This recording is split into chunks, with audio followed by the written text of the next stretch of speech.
റോഡിലെ തർക്കങ്ങൾ ജീവനെടുക്കുന്ന രീതിയിലേക്ക് പോകുന്ന സംഭവങ്ങൾ ബംഗളൂരുവിൽ ആവർത്തിക്കുകയാണ്. അതിൽ ഒടുവിലത്തേതാണ് ഇപ്പോൾ ഈ JP നഗറിൽ നടന്നത്. ഒരു മലയാളിയാണ് ഈ കൊലപാതകം നടത്തിയത്. മലപ്പുറം സ്വദേശി മനോജ് കുമാർ. ബന്നാർഘട്ട റോഡിൽ കളരി പഠന കേന്ദ്രം നടത്തുന്ന മനോജ് കുമാറാണ് പ്രതി.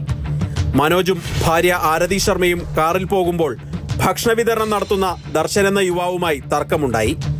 ദർശന്റെ ബൈക്ക് മനോജിന്റെ കാറിൽ ഉരസി എന്നതായിരുന്നു തർക്കത്തിന് കാരണം. മാപ്പ് പറഞ്ഞ് ദർശൻ ഇവിടെ നിന്ന് പോയെങ്കിലും മനോജ് പിന്തുടർന്നെത്തി ബൈക്ക് ഇടിച്ചു തെറിപ്പിക്കുകയായിരുന്നു. ರೈಡರು ಇದಕ್ಕೆ ಸಂಬಂಧಪಟ್ಟ ಹಾಗೆ ಪುಟ್ಟೇನಹಳ್ಳಿ ಪೊಲೀಸ್ ಠಾಣೆಯಲ್ಲಿ ಮರ್ಡರ್ പ്രകരണ ದಾಖಲಾಗಿದೆ. ദർശൻ സംഭവ സ്ഥലത്ത് വെച്ച് തന്നെ മരിച്ചു. കൊലപാതകത്തിന് ശേഷം മനോജും ഭാര്യയും സംഭവ സ്ഥലത്തേക്ക് തിരിച്ചു വരുന്നതും കാണാം. തുടർന്ന് കാറിന്റെ പൊട്ടിയ കണ്ണാടിയും മറ്റും ഇവർ എടുത്തുകൊണ്ടുപോയി. തെളിവ് നശിപ്പിക്കുകയായിരുന്നു ലക്ഷ്യം. പക്ഷേ CCTV ദൃശ്യങ്ങൾ പരിശോധിച്ച് പോലീസ് നടത്തിയ അന്വേഷണത്തിൽ മനോജിന്റെ കാർ തിരിച്ചറിഞ്ഞു.